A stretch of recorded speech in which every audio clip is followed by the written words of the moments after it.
तो अष्टम घर का केतु इंसान को ट्रांसफॉर्म करवाता है, जैसे लाइक अ फीनिक्स बर्ड के एशेज से उठ के वापस ये लोग बाउंस बैक करते हैं। इनके लाइफ में एक ऐसा बिंदु आता है राहु सेकंड केतु अष्टम कि सब कुछ चौपट कर बैठने की नौबत पे आ जाते हैं, फिर टच करके फिर वापस बाउंस बैक करते हैं। ऐसा बाउंस बैक करते हैं कि दुनिया देखती है।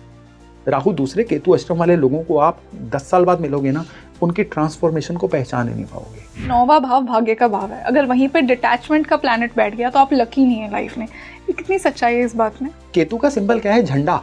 यस। झंडा कहाँ फहराता है? जहां विजयी होते हो।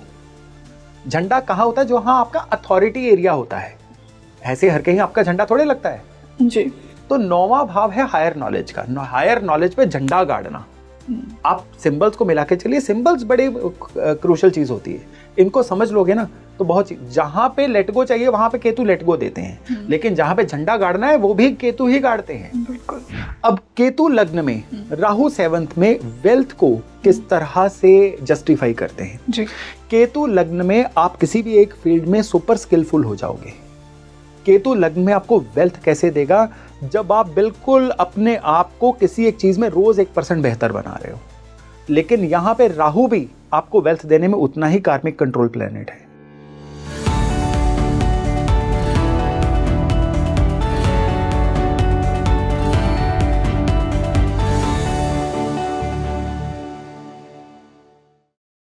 Hi everyone, a very warm welcome to your favorite spiritual podcast Speaking Tree, and this is your host Rangoli Sharma. I'm sure कि आज का पॉडकास्ट आप सभी को बहुत ज़्यादा पसंद आने वाला है, क्योंकि आज हमने 2 ऐसे प्लैनेट्स को ही उठाया है जो कि सभी को बहुत ज़्यादा फैसिनेट करते हैं, राहु और केतु। देखिए, इन्हें कर्म का प्लैनेट कहा गया है कि पास्ट लाइफ कर्मा बहुत ज़्यादा एसोसिएटेड है। राहु वो आपकी डिज़ायर है, वो अनफुलफिल्ड डिज़ायर है जिसकी वजह से आपने फिर से जन्म लिया। केतु वो एरिया है जो आपने पास्ट लाइफ में मास्टर किया। कुंडली के जिस भी भाव में राहु और केतु बैठे हैं, कुछ हार्ड कर्मा उन एरिया से रिलेटेड आपकी लाइफ में डेफिनेटली होगा। आज के इस पॉडकास्ट में हमने जाना है कि किस प्रकार राहु और केतु का आपकी कुंडली से कौन से हाउस में वो बैठे हैं, ये बताएगा कि वेल्थ से आपका क्या कर्मा है। कुछ लोग बहुत वल्नरेबल होते हैं, ये आपकी एनर्जी को कैसे अफेक्ट करते हैं। कुछ लोग ब्लैक मैजिक, साइकिक पावर्स के बहुत जल्दी शिकार हो जाते हैं। क्या राहु और केतु का कोई रोल है? आज हमने ऐसे ही पॉइंट्स को उठाया है। तो ये शुरू करने से पहले आप मुझे बताइए कि आपके राहु और केतु कौन से हाउसेस में प्लेस्ड हैं। और इसी वंडरफुल डिस्कशन के लिए one of our favourite guests फिर से हमारे साथ जुड़े हैं। I would like to welcome once again doctor Yogesh Sharma on speaking tree. Sir, welcome back to धन्यवाद, शुक्रिया।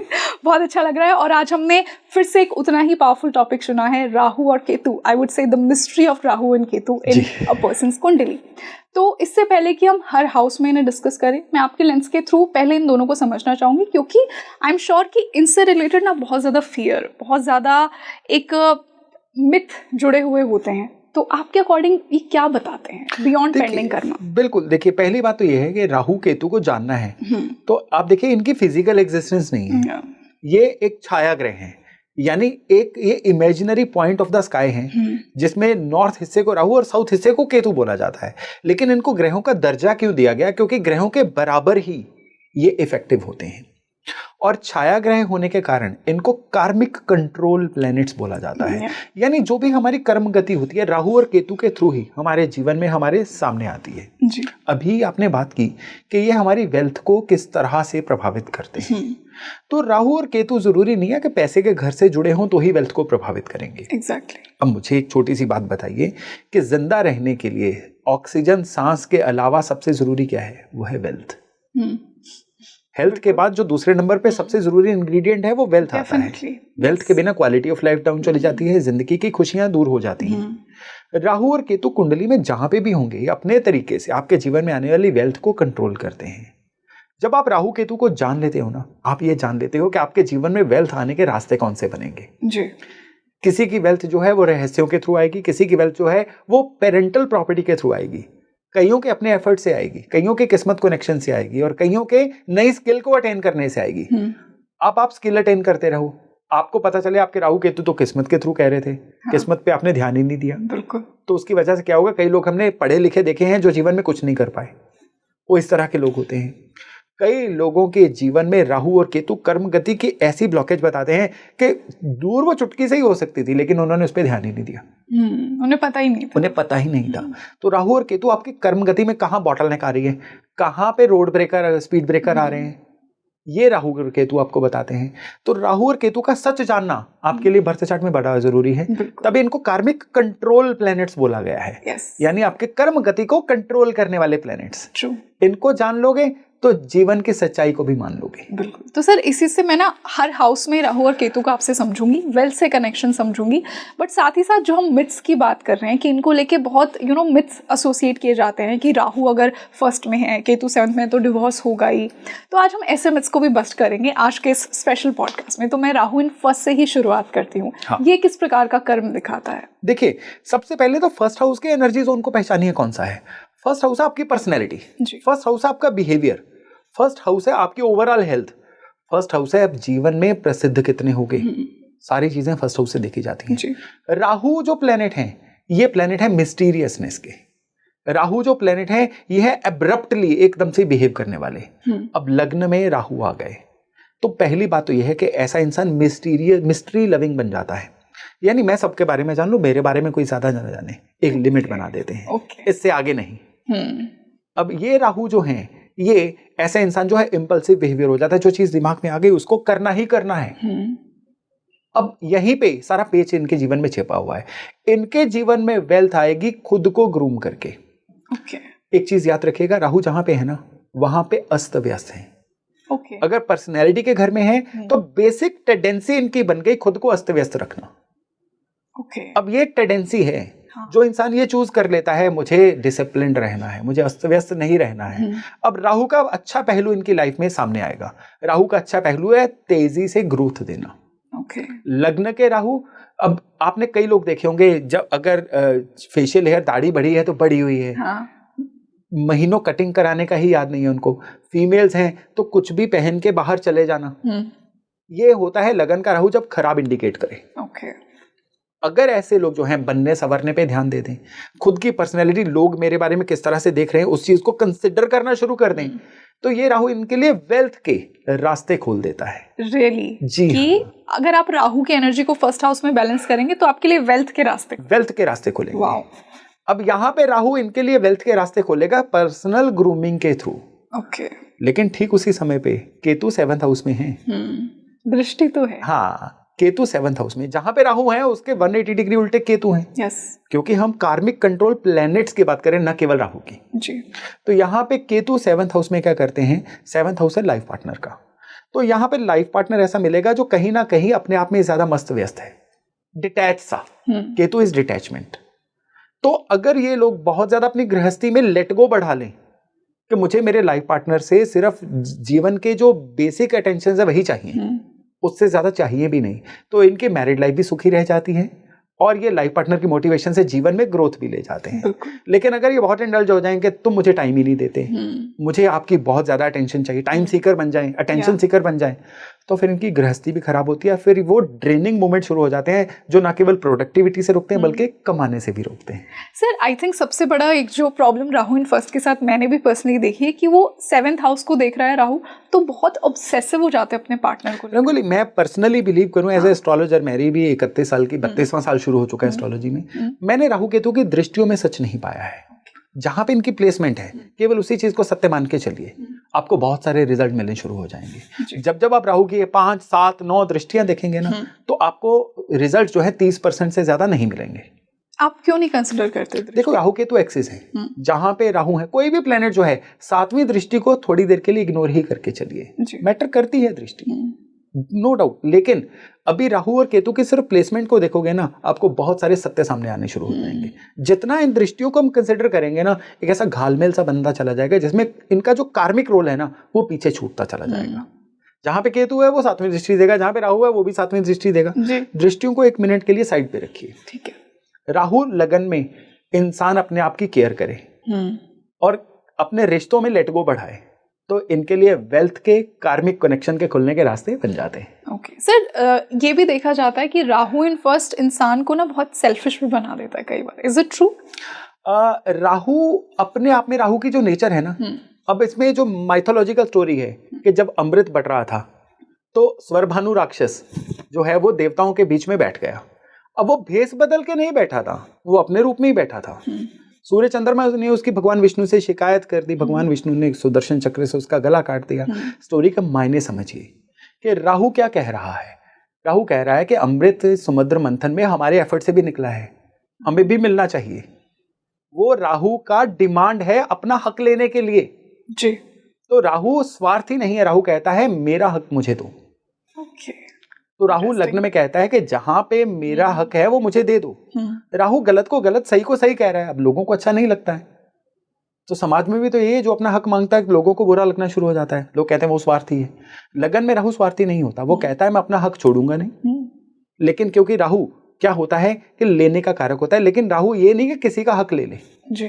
तो राहु को उसका हक दे दो, राहु अपने आप में सेटिस्फाई हो जाता है। ओके तो अगर मैं कंक्लूड करूं, जिनका राहु फर्स्ट में है, अगर आप पर्सनल ग्रूमिंग पे ध्यान देंगे तो आपके लिए राहु वो वेल्थ के दरवाजे खोलेगा। सर इसी से हम राहु सेकंड की बात करते हैं, उससे एसोसिएटेड मिथ्स भी मैं आपसे थोड़े जानना चाहूंगी। अब सेकंड हाउस में राहु देखना है तो इसको सिंप्लीफाई करो, तोड़ के देखो। सेकंड हाउस किस चीज का है? आपका परिवार जो है वो सेकंड हाउस है। आप किस तरह से खाना खाते हो, आपकी ईटिंग हैबिट्स क्या है, ये सेकंड हाउस है। आप बोलते कैसा हो, ये सेकंड हाउस है। आपने खर्च करने के बाद कितना धन अपने पास जोड़ा, आपके रिसोर्सेज क्या है, आपकी अर्निंग कैपेसिटी क्या है, ये सेकंड हाउस है। राहु भ्रम का कारक, राहु कहीं ना कहीं अपना हक लेने का कारक। ये सारी चीजें जब इनके साथ जुड़ती हैं तो सबसे पहली बात कि इनके परिवार वाले इनके प्रति बड़े डिमांडिंग होते हैं। इनके परिवार वाले अपने अपने तरीके से इनका टाइम कंज्यूम करते रहेंगे।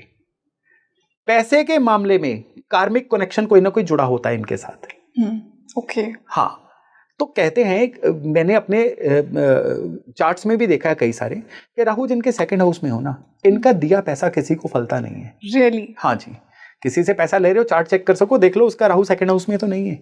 ओके हाँ, तो उनका पैसा आपको फलेगा नहीं। इंटरेस्टिंग। हाँ, ये यहाँ पे पैसे में कोई कार्मिक कनेक्शन जुड़ा होता है। अब राहु सेकंड हाउस में है तो यहाँ पे ऐसा इंसान जो है ये मिस्ट्री ईटर होता है, यानी छिपा के, मैं जी नॉनवेज नहीं खाता लेकिन छिप के कुछ ना कुछ खा लेगा। ओके। राहु स्मोकिंग का कारक है। तो अगर इन लोगों को स्मोकिंग की आदत लग जाए तो फिर छोटी मोटी नहीं लगती है, फिर चेन स्मोकर भी ये लोग बन जाते हैं।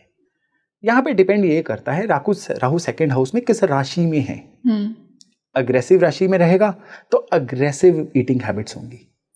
हाँ, किसी सटल राशि में रहेगा तो ईटिंग हैबिट्स उस तरह से लो होती चली जाएंगी। ठीक उसी समय पे केतु अष्टम भाव में होंगे जी। तो अष्टम भाव जो है परेशानियों का कारण। केतु खुद रहस्यमय प्लेनेट और अष्टम भाव भी रहस्यों का प्लेनेट।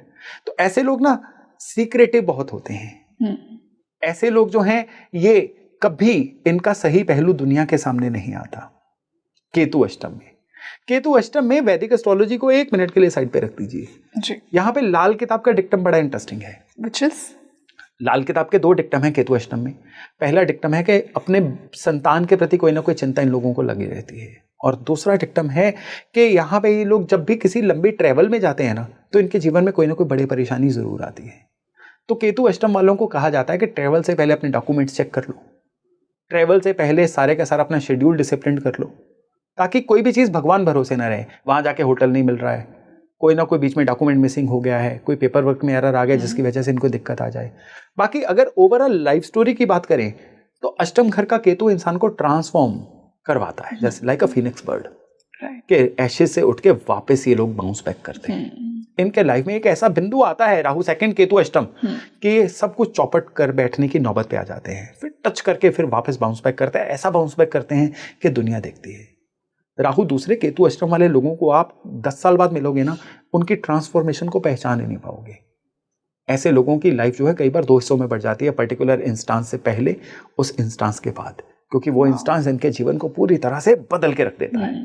और sir since 8th house occult और रिसर्च का भी होता है, तो और केतु जो कि अपने आप में स्पिरिचुअलिटी का प्लैनेट है, ऑकल्ट का प्लैनेट है, सो आई डू बिलीव कि वो उस एरिया को भी बहुत ज्यादा एक्टिवेट कर देगा। ये कंडीशनल चीज है। ओके, ऑकल्ट का प्लैनेट है केतु, यहाँ पे बहुत मैटर करते हैं, लेकिन कोई इंसान ऑकल्ट सीखेगा वो डिपेंड करेगा उसके मरकरी और गुरु कहाँ पे है जी। नहीं तो ऐसा इंसान जादू टोने ओकल्ट तांत्रिकों में भी उलझ के रह सकता है। ओके। केतु उस साइड पे लेके जाएगा, लेकिन उस साइड का दिशा क्या रहेगी, सीखने की तरफ या केवल अंध विश्वास की तरफ, ये डिपेंड करेगा कि उस इंसान के जुपिटर और बुध कहाँ पे है। उसके बिना ये चीज नहीं बताई जा सकती। इतना पक्का है कि ओकल्ट साइंसेस के साथ, पारालौकिक शक्तियों के साथ इस इंसान का कोई ना कोई कनेक्शन जरूर रहने वाला है। सर, जैसा हमने ऑकल्ट साइंस की भी बात की थी, ऑकल्ट इंटरेस्ट इन लोग के होते हैं, कुछ लोग ब्लैक मैजिक और नेगेटिव एनर्जी का भी शिकार हो जाते हैं, तो क्या कहीं ना कहीं राहु इन सेकंड और केतु इन एट्थ इस पोजीशन को एक्टिवेट करता है? नहीं, ये एक्सेस जब उलट जाते हैं ना, राहु अष्टम, अच्छा, तब ऐसे लोग जो हैं वो ब्लैक मैजिक के सॉफ्ट टारगेट बन जाते हैं। ओके। तो इसी चर्चा में आगे जाके इसकी बात करूंगा मैं। Definitely sir, yes. इसी से हम राहु इन थर्ड पे मूव करते हैं। Rahu in third, Ketu in ninth, पराक्रम के भाव में जब राहु आ जाए तो। हाँ, पराक्रम के भाव में राहु। थर्ड हाउस में नेचुरल एनर्जी जो है वो मंगल की रहती है, बुध की भी रहती है। थर्ड हाउस है कम्युनिकेशंस का। थर्ड हाउस है कि आप कितने लोगों से कांटेक्ट अपना बनाते हैं। आपके आसपास ऐसे कौन से लोग हैं जिनसे आप प्रभावित बहुत ज्यादा होते हैं। किसी भी नई चीज को स्टार्ट करना, किसी भी चीज में रिस्क लेने का आपका एपिटाइट कितना है, इवन आपके भाइयों बहनों से आपके संबंध कैसे रहेंगे, ये आपके चार्ट के थर्ड हाउस से डिसाइड होता है। राहु एब्रप्ट प्लेनेट, यहाँ पे आ जाते हैं ना, नॉर्मली यहाँ की ऊर्जा राहु से टैली करती है, तभी राहु को यहाँ पे उच्च जैसा बोला गया है। ओके। लेकिन प्रैक्टिकली यहाँ पे देखा गया है कि भाइयों बहनों की लाइफ इनके आने के बाद बड़ी टर्बुलेंट हो जाती है। इनके भाइयों बहनों से संबंध बनते बिगड़ते रहते हैं जी। इनका खुद का भी जो नेचर है ना, ये बहुत ज्यादा बोल्ड सा नेचर बन जाता है। कई बार कुछ भी बोल देना, या इनकी नेचर में कुछ ऐसी चीजें शामिल हो जाती हैं कि जिसमें ये सलाहकार तो अच्छे बनते हैं, लेकिन दिए तले अंधेरा, खुद के लिए यूज नहीं कर पाते अपने किसी भी टैलेंट को।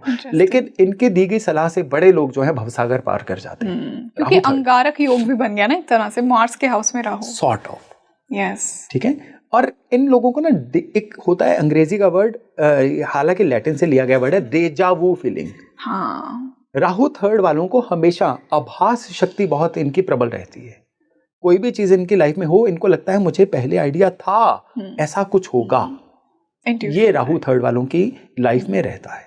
सर, जितना मैंने सुना है कि one of the best placements Rahu Ketu की है, कि Rahu in third, Ketu in ninth. Why so? One of the best placement इसीलिए है क्योंकि थर्ड हाउस रिस्क लेने का है। राहु खुद में डेयर डेविल है। थर्ड हाउस जो है ये आपकी स्किल्स का है। राहु चीजों को नए सिरे से करने के कारक हैं।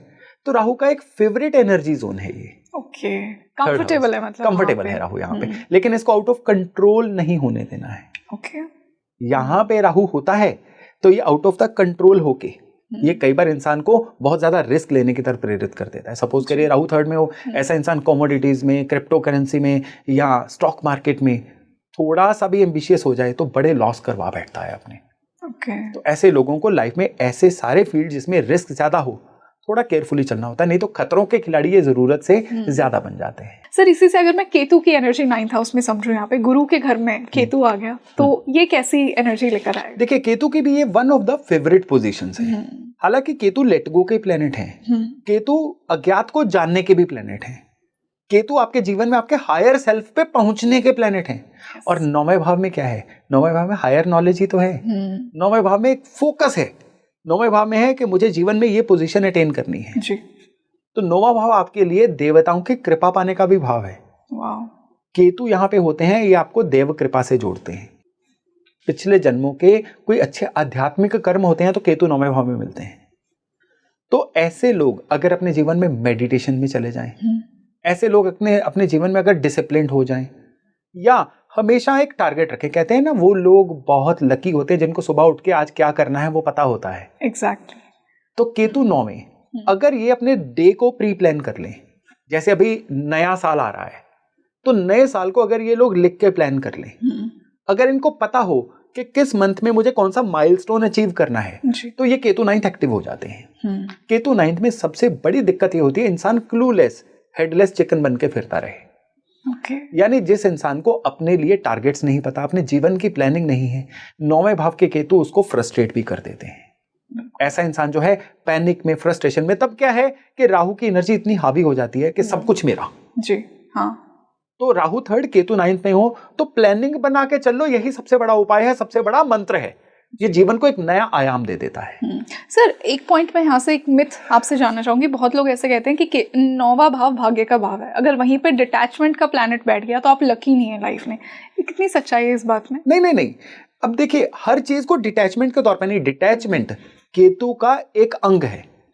केतु हायर नॉलेज भी है, अज्ञात को जानने की इच्छा भी केतु है। केतु है कि कोई बैगेज एक्सेस में जो आप लेके आए हुए थे उसको लोगों में बांटना, डिस्ट्रीब्यूट करना।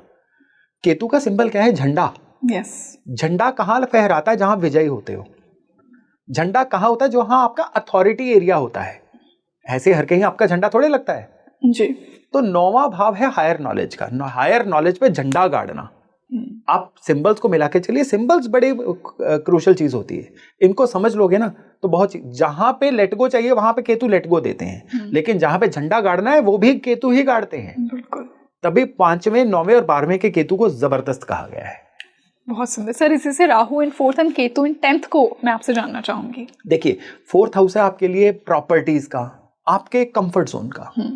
मदर को भी 4th हाउस से देखा जाता है, नेटिव लैंड को भी 4th हाउस से देखा जाता है। अब यहाँ पे राहु जो है ना, राहु कहीं ना कहीं फॉरेन करेंसी के भी कारक है, विदेशों से आपके लिंक के भी कारक है। तो राहु जब भी 4थे भाव में होता है ना, ऐसा इंसान अगर इसका कोई फॉरेन कनेक्शन हो तो फॉरेन में प्रॉपर्टी बनवाता है। नॉर्मल हर किसी की लाइफ में अगर देखें 4th हाउस में राहु होगा ना, तो सबसे पहली बात तो ये है कि कहीं ना कहीं फैमिली लेवल पे ऐसे इंसान के जीवन में टर्बुलेंस आती रहती है। इसका अपनी फैमिली से, अपने परिवार से, अपने नेटिव लैंड से, जिस घर में बॉर्न एंड ब्रॉट अप हुआ है, उससे कोई कार्मिक कनेक्शन रहता है। ऐसे लोगों के जीवन में सपनों में अपने पेरेंटल हाउस के सपने बहुत आते हैं। ऐसे लोगों का कोई ना कोई कर्म गति ऐसी सेटल होती है। कई लोगों के अपने मामले में देखा होगा कि जब तक पेरेंटल हाउस में थे बड़ा ग्रो किए, पेरेंटल हाउस निकला सब कुछ हाथ से निकल गया। बिल्कुल। और कई लोगों की लाइफ में होता है कि पेरेंटल हाउस से दूर जाएंगे तो ही ग्रो करेंगे। ये दोनों चीजें, बड़ी वियर्ड चीज बता रहा हूं, ये राहु 4थे भाव के लिए होती हैं। यहाँ पे डिपेंड करेगा कि 4th हाउस के लॉर्ड कहाँ पे हैं। एग्जैक्टली। उसके अकॉर्डिंग पेरेंटल हाउस से इनका कोई ना कोई कार्मिक कनेक्शन बहुत गहरे से जुड़ा हुआ होता है। तो सर कुछ लोगों को लगता है कि केतु अगर 10th में है तो करियर में इतनी सक्सेस नहीं मिलेगी, इस बात में कितनी सच्चाई है? जैसा मैंने केतु 9वें में बताया था, झंडा। हाँ। 10th हाउस आपकी अथॉरिटी का एरिया है जी। केतु आपके लिए 4th हाउस और 10th हाउस में होगा। तो पहले राहु 4th, केतु 10th के बारे में एक वियर्ड सा, मैंने जो अपने एक्सपीरियंस में देखा है, ऐसे लोगों को ना बड़ी गाड़ियों का बड़ा शौक होता है। अगर इनका अपना पॉकेट जो है वो एक 12-15 लाख वाली गाड़ी के लिए अफोर्ड कर रही होगी ना, तो ये 40 लाख की गाड़ी लेने की तरफ जाएंगे। Exactly sir. Rahu 4th, Ketu 10th। लेकिन राहु 4th, केतु 10th में काम कारोबार में इनस्टेबिलिटी भी दिखती है। बिल्कुल। क्योंकि इनके काम कारोबार को लेके ना हमेशा काम कारोबार में उकता बहुत जल्दी जाते हैं, उब जाते हैं और उसको चेंज करने का सोचते हैं। उसकी वजह से इनके जीवन में अनस्टेबिलिटी आ जाती है। नॉर्मली 42 से 48 साल की उम्र तक इनके जीवन में संघर्ष आता है, काम बदलते रहते हैं। इस उम्र के बाद ही इनके काम सेटल होते हुए देखे गए हैं ज्यादातर केसेस में। लेकिन केतु 10th में एक अच्छी चीज भी है कि काम कारोबार में ये सुपर स्पेशलिस्ट भी बनते हैं और अपने फील्ड ऑफ नॉलेज में ये एक अथॉरिटी भी बनते हैं जी। वो स्पेशली इनकी अर्निंग कैपेसिटी में। सर आपने बहुत सही बात की। जो कार्स वाली बात की, मैंने कुंडली देखी थी, उसमें वीनस राहु 4th हाउस में था एंड दैट पर्सन, उसके पास सारी बहुत महंगी महंगी गाड़ी होता है। वीनस राहु। सर इसी से राहु इन 5th and Ketu in 11th, इसकी क्या स्टोरी है? अब 5वां भाव जो है क्रिएटिविटी का भाव है आपका। राहु खुद भी क्रिएटिविटी के कारक है। पंचम राहु, क्रिएटिविटी अपनी पीक पे होती है। लेकिन 5वां भाव जो है ना आपके अपर गट हेल्थ का भी है। राहु पंचम में, स्पेशली अगर मार्शियन साइन में हो, यानी मेष या वृश्चिक राशि में हो, या मंगल से दृष्ट हो या मंगल के साथ हो, फिर तो ठीक है। नहीं तो ये राहु यहाँ पे गट हेल्थ को खराब करते हैं, पेट को ब्लॉक रखेंगे या मेटाबॉलिज्म को कहीं ना कहीं गड़बड़ रखेंगे। अब राहु 5वें में एक और स्कूल ऑफ थॉट है जो कहता है कि ऐसे लोगों को साउथ फेसिंग घर सूट नहीं करता है। पंचम राहु वाले जब साउथ फेसिंग घर में रहेंगे, इनके जीवन की जो स्पीड है ना तरक्की की, वो रुक जाती है। ठीक इसी समय पे केतु 11वें में ये थोड़ी सी दिक्कत क्रिएट कर देते हैं। ऐसा इंसान जो है ये अपने इनकम को लेके, अपने जीवन में अपने तरक्की को लेके एम्बिशियस नहीं रह जाता है। इसको कहीं ना कहीं ये फील होता है जो मिल गया वो बहुत है। कंटेंटमेंट, कहते हैं ना, contentment is the enemy of progress. तो ये लोग कंटेंटमेंट में, संतोष में बहुत जल्दी आ जाते हैं। तो केतु 11वें में हो तो अपने अंदर की जो चिंगारी है ना, उसको अलाइव रखना होगा ताकि जीवन में लगातार ये ग्रोथ लेते रहे। Spark of life. सर इसी से राहु इन 6th and Ketu in 12th, मैं जितना जानती हूँ one of the most favourite position, ये सबसे फेवरेट पोजीशन है। केतु को मोक्ष चाहिए, राहु को दुश्मनों से लड़ाई करनी है, तो इससे बेस्ट क्या होगा? अब देखिए, आपने राहु 3rd के समय पे बोला था, ये राहु की बहुत बेस्ट पोजीशन है। मैं पर्सनली राहु 6ठे को राहु की बेस्ट पोजीशन मानता हूँ जी। रोग, ऋण, शत्रु और आपके द्वारा की जाने वाली मेहनत का भाव है 6ठा भाव। राहु है हसलिंग के प्लेनेट, जुगाड़ के प्लेनेट, क्रिएटिविटी के प्लेनेट। राहु कहते हैं कि पैरेलल रास्ते ढूंढ रहे हो, मेरे से पूछो। राहु कहता है अल्टरनेटिव अरेंजमेंट चाहिए, मेरे से पूछो। अब किसी भी इंसान के कलेश के घर में राहु आ जाएंगे, वो कलेशों से निकलने के एक नहीं 10 रास्ते बताएंगे। राहु 6ठे में कहा गया है हर जाल को काटने वाला चूहा, हसलर। राहु किसी के 6ठे भाव में होंगे ना, एक रास्ता उसके लिए बंद होगा, 10 नए रास्ते खुल जाएंगे। उसके जीवन में कभी परमानेंट ब्लॉकेज नहीं आती है। राहु 6ठे में होगा तो ऐसा इंसान जो है ये अपने किसी ना किसी फाइनेंशियल मेस से निकलने का अपने आप ही अपनी क्रिएटिविटी से नया रास्ता बना लेगा। राहु 6ठे में होगा, इसके ऑफिस पॉलिटिक्स जितना मर्जी इसको परेशान कर ले, वो कहते हैं हमसे जो टकराएगा चूर चूर हो जाएगा। ये है राहु 6ठे भाव। तो राहु 6ठे में इंसान को बस एक ही चीज की केयर करनी है। जहां पे इन लोगों को दिक्कत आ जाती है वो है कि इनको ओवर कॉन्फिडेंट नहीं होना है। ओवर द टाइम जब जब इनको समस्या आई, कहीं ना कहीं वो समस्या अपने आप सॉर्ट होती रही, उसकी वजह से ये लोग समस्याओं के प्रति ना थोड़े से विमुख से हो जाते हैं। ये अपने जीवन की लॉन्ग टर्म प्लानिंग नहीं कर पाते हैं। इनको लगता कोई दिक्कत आएगी ना संभाल लेंगे, पिछली बार भी संभाली थी, इस बार भी संभल जाएगी। लेकिन अगर उस समय पे कोई दशा खराब चल रही हुई या शनि की कोई मूवमेंट खराब हुई तो फिर ये फंसते भी ऐसा हैं कि इनका नेम एंड फेम भी खराब होना शुरू हो जाता है। तो राहु 6ठे में हो तो हमेशा फ्यूचर को सोच के चलना है और जीवन में प्रॉपर प्लानिंग से चलना है जी। जितना ही अपने लाइफ में, जैसे मैंने राहु 3rd में भी प्लानिंग ही बोला था ना, राहु की जितनी फेवरेट पोजीशंस है ना उसमें प्लानिंग का पार्ट बहुत ज्यादा रहता है। सर तो क्या ये कहना भी सही होगा कि केतु को अगर मोक्ष मिल रहा है 12वें हाउस में, सो क्या ये सच है? देखिए, मोक्ष क्या है मेरे हिसाब से जिसको नहीं मिला उसके लिए मिथ है। आप हजारों लाखों लोगों की कुंडलियां चेक कर लीजिए, क्या किसी को मोक्ष मिला?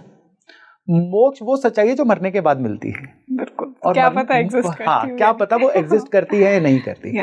इसलिए ये बड़ा फैंसी सा वर्ड है जो डिस्कशन के लिए अच्छा है। 12वें भाव की चीजों को पहचानो। आपके लिए आपकी जो जितनी भी छिपी हुई ताकतें हैं वो 12वें भाव से आती हैं। कोई भी इंसान किस लेवल तक अपने ड्रीम्स को लेके जा सकता है वो 12वें भाव से होता है। आप अगर एक्सेस बैगेज लेके चल रहे हो जो आपकी यात्रा में किसी ना किसी तरह की परेशानी डाल रहा है, एक्सेस बैगेज को छोड़ देना। अब एक्सेस बैगेज को छोड़ देने का राइट मतलब क्या है? आपके आसपास कुछ ऐसे लोग हैं जो केवल अपनी प्रेजेंस से ही आपके लिए बोझ बने हुए हैं, जिनकी ना सलाह आपके लिए अच्छी है ना एग्जिस्टेंस आपके लिए अच्छी है। उनको इग्नोर करके जीवन में आगे बढ़ना, ये भी एक्सेस बैगेज को छोड़ने जैसा है। आपकी कई आदतें, आपके कई ऐसा बिहेवियर जो आपके जीवन में आपको आगे नहीं बढ़ने दे रहा है, वो एक्सेस बैगेज है आपका। 12वें केतु इनको छोड़ने के लिए प्रेरित करता है। कई लोग रूठ के आपसे दूर हो जाएंगे, कई आदतें आपकी परिस्थितिवश छूट जाएंगी, कई आपको आभास ही ऐसा होगा कि आप अपने आप को बेहतर कर लोगे। इसीलिए केतु 12वें में जो है आपके लिए प्रोडक्टिव माना गया है। मोक्ष जब मिलेगा तब देखेंगे, लेकिन उससे पहले इसी जिंदगी में आपके लिए लाइट वेट आपको बनाना, और आपको, क्योंकि ऊपर कौन उठता है? जो लाइट वेट होता है, भारी चीजें नीचे बैठी रह जाती हैं, तो ये आपको लाइट वेट बनाता है। तो केतु 12वें में एक्सेस बैगेज को श्रिंक करना, एक्सेस बैगेज को शंट करना, ये आपको सिखाता है। सर इसी से राहु इन 7th and Ketu in 1st, उसकी क्या स्टोरी है? केतु इन 1st, अब थोड़ा सा हम अपने टेबल को टर्न कर लेते हैं। पहले केतु की डिस्कशन करते हैं, ठीक है, फिर राहु की। अब लग्न में केतु आएंगे 1st हाउस में, तो ऐसा इंसान ना हर जगह पे जोन आउट सा महसूस करेगा, लेफ्ट आउट सा महसूस करेगा। फैमिली में बैठा हुआ है, फैमिली से अलग बैठा हुआ है, क्लास में बैठा हुआ है, टीचर कुछ बोल रहे हैं, ये कहीं और घूम रहा है। मेंटली ये अपने आप को थोड़ा लेफ्ट आउट सा भी महसूस करते हैं, या अपने आप को आइडियोलॉजिकली भी लोगों से डिफरेंट पाते हैं। ऐसे लोग इंटेलेक्चुअल होते हैं, लेकिन लोगों के बीच में रच बस जाना, लोगों के साथ चलना इनके लिए चैलेंज होता है। इसको एक्सेप्ट करना चाहिए इनको। और राहु 7th भाव में थोड़ा सा अपने पार्टनर के प्रति ऑब्सेसिव से हो जाते हैं। देखो, किसी को हग करना प्यार दिखाने का जरिया होता है, लेकिन इतना टाइटली हग कर लेना कि सामने वाले की सांस ब्लॉक हो जाए, ये सामने वाले के लिए सफोकेटिंग हो जाता है। True. तो राहु 7th वालों को इस चीज को हमेशा दिमाग में रखना है कि आप अपना प्यार दिखाओ, अपनी वार्मथ दिखाओ, अपनी इन्वॉल्वमेंट दिखाओ, लेकिन इतनी नहीं कि सामने वाला सफोकेट हो जाए। अब केतु लग्न में राहु 7th में वेल्थ को किस तरह से जस्टिफाई करते हैं जी। केतु लग्न में आप किसी भी एक फील्ड में सुपर स्किलफुल हो जाओगे। केतु लग्न में आपको वेल्थ कैसे देगा? जब आप बिल्कुल अपने आप को किसी एक चीज में रोज 1% बेहतर बना रहे हो। लेकिन यहां पे राहु भी आपको वेल्थ देने में उतना ही कार्मिक कंट्रोल प्लेनेट है। ये राहु आपको वेल्थ देगा अगर आप राहु 7th हाउस जो है ना, ये खाली पार्टनरशिप शादी का नहीं है, ये आपके रोजमर्रा की इनकम का भी है। तो आप डेली बेसिस पे अपने काम कारोबार में जितना पुरानी खराब प्रैक्टिसेस को छोड़ोगे, बदलते वक्त के साथ जितना बदलोगे, उतना आपके जीवन में वेल्थ आती चली जाएगी। ओके सर, इसी से हम राहु इन 8th और केतु इन 2nd की बात करते हैं, जो हमने इनफेमस ब्लैक मैजिक का जो प्लेसमेंट डिस्कस किया था। जी हाँ। कैसे ये करता है? अब पहली बात तो यह है कि धन के भाव में केतु आ गए। धन के भाव में जो केतु हैं, ये यहाँ पे एक डिफरेंट सिनेरियो पेश कर रहे हैं। यहाँ पे केतु कहते हैं कि जब तक आपके पास जो भी स्किल्स हैं, जो नॉलेजेस हैं, इससे लोगों की हेल्प नहीं करोगे, आपके जीवन में वेल्थ एक्टिवेट नहीं होगी। जो मुझे आता है किसी को पता क्यों चले, कई लोग बड़े सीक्रेटिव होते हैं। Exactly. अगर केतु 2nd हाउस में आप सीक्रेटिव हो जाओगे तो आप अपने फाइनेंशियल अबंडेंस को ब्लॉक कर दोगे। यहां अनकंडीशनली होके चलो। जो मेरे पास नॉलेज है, सबका साथ सबका विकास। एक बार इतना सोच लो, ये केतु इतनी वेल्थ देता है कि इंसान गिनते गिनते थक जाता है। Okay. लेकिन at the same time Rahu अष्टम में ना नजर दोष बहुत जल्दी लगता है। लाइफ लाइक अ स्विंग, झूले सी जिंदगी ऐसे इंसान की हो जाती है। बार बार सर्कमस्टांसेस ऐसे आ जाते हैं कि जब ग्रोथ लेना शुरू करता है इंसान, कोई ना कोई हैमर लग जाता है। और यहाँ पे ब्लैक मैजिक के प्रति भी इंसान सॉफ्ट टारगेट बन जाता है, यानी ऐसे लोगों का ऑरा थोड़ा सा वीक हो जाता है जी। तो राहु 8th में हो तो यहाँ पे मैंने हालांकि इस पूरे की पूरी चर्चा में कहीं उपाय नहीं दिया, लेकिन राहु 8th के बारे में उपाय है कि अपने मंगल को कहीं ना कहीं स्ट्रॉन्ग कर लो। मंगल कैसे स्ट्रॉन्ग हो सकता है? आपका मंगल कहाँ पे है ये तो उस पर डिपेंड करेगा ना, लेकिन घर का जो साउथ ईस्ट एरिया है ना, ये मंगल का एरिया है। साउथ ईस्ट एरिया में लाल बल्ब चला दो। मंगल की एनर्जी। हाँ, अष्टम भाव के राहु वालों के लिए ये बड़ा डिवाइन रेमेडी है। इससे ये ब्लैक मैजिक से बचे रहते हैं, नेगेटिव एनर्जी से बचे रहते हैं, और जीवन में लगातार अगर ये शेयरिंग करते रहें तो वेल्थ भी क्रिएट होती चली जाती है। सर, इसी से राहु इन 9th and Ketu in 3rd हाँ, काफी कॉन्ट्रडिक्टरी है, क्योंकि जुपिटर का भाव वहां पे राहु बैठ गया। जी हाँ। अब देखिए, कहते हैं your network is your net worth, और केतु है कटर। हाँ। केतु है ब्लेड। हाँ। जहां पे जाएंगे उस चीज को काटेंगे। लगन में केतु थे, आपको लोगों से काट रहे थे। 2nd हाउस में केतु है, परिवार से काट रहे हैं आपको। 3rd हाउस में केतु आपको अपने नेटवर्क से काट रहे हैं। भाइयों बहनों से किसी ना किसी बात पे कलेश। आपका नेटवर्क बनता बिगड़ता रहता है। आज ये लोग आपके कांटेक्ट में हैं, कल नए लोग आपके कांटेक्ट में आ गए। इतनी तेजी से कांटेक्ट चेंज होते हैं कि आपके जीवन में आपके वेल्थ इससे बड़ी बुरी तरह से प्रभावित होती है। फिर राहु 9th में क्या करता है कि थोड़ा ज्यादा स्वार्थी बना देता है। हमेशा सिर्फ अपने हक की बात करना, दूसरों के जो भी हक है उनको इग्नोर कर देना, मी फर्स्ट, ऐसी नेचर इंसान की बन जाती है। और इस वजह से क्या होता है कि इंसान ना किसी भी कॉर्पोरेट में, किसी भी वर्क प्लेस पे बहुत ज़्यादा वेलकम नहीं होता है। तो ऐसे लोगों को सबसे ज़्यादा खुद को बदलने की ज़रूरत होती है। ऐसे लोगों को बाकियों को साथ लेके चलने की ज़रूरत होती है। मेरा हक है मैं लूँगा, लेकिन साथ ही साथ में मुझे दूसरों की भी रिस्पेक्ट करनी पड़ेगी, तभी ये जो प्लेसमेंट है ना, ये आपके लिए वेल्थ को क्रिएट करने का कारण बनती है। सर, अब हम बात करते हैं राहु 10वें और दुनिया बस में। ये जो एक बहुत फेमस कोट चलता है राहु 10th को लेकर और केतु 4th को लेकर, इसकी क्या स्टोरी है? देखिए, केतु 4th में अपने आप में इंसान का इमोशनल बैलेंस सही नहीं होने देता है। केतु 4th में होता है ना कहीं बर्थ चार्ट में जहां पे भी चंद्रमा होते हैं ना, वो कमजोर हो जाते हैं। इसकी वजह से ओवर थिंकिंग, पैनिक में जल्दी आ जाना, या फिर बिल्कुल अपना इंसान जो है ना अपनी जड़ों को भूल जाना। केतु 4th में होता है ना, देखिए जिस पेड़ की जड़ें कमजोर होती है ना, आंधी तूफान में सबसे पहले वो पेड़ ही उखड़ता है। तो अगर ये लोग अपने फैमिली रिचुअल्स को इग्नोर करना शुरू कर दें, अपनी जो फैमिली लीनेज होती है उसको इग्नोर कर दें। कई केतु 4th वाले देखे अपने सरनेम को अपने नाम के आगे नहीं लगाते। रियली? हाँ। क्यों? उनको कुछ ना कुछ इशू होता है कि मैं अपनी फैमिली के नाम से ना जाना चाहूं, या कुछ इतने मॉडर्निस्टिक अप्रोच के बन जाते हैं कि फैमिली रिचुअल्स को मानने से मना कर देते हैं। तो ऐसे लोगों के लिए भी ये केतु 4th जो हैं, ये जब जब लाइफ में खराब समय आएगा ये सबसे पहले अपरूट हो जाते हैं। ओके। और फिर जो राहु हैं ये 10th में, ये इंसान को काम कारोबार में भी टिकने नहीं देते। कोई ना कोई काम कारोबार में ऐसी गलतफहमी बन जाती है क्लाइंट के साथ, बॉसेस के साथ, सुपीरियर्स के साथ, जिसकी वजह से इनको नौकरी से कई बार हाथ धोना पड़ जाता है, या काम कारोबार में जितनी तरक्की इनको चाहिए होती है ना वो मिल नहीं पाती है, और उसकी वजह से ये यही कहते पाए जाते हैं मैं कैपेबल तो बहुत था लेकिन मेरी जीवन में तरक्की नहीं हो पाई। तो इनको अपनी कम्युनिकेशन को सही करना है, ओवर थिंकिंग को कम करना है, जो जिन भी बैकग्राउंड से ये आए हैं उसको प्राउडली बताना है।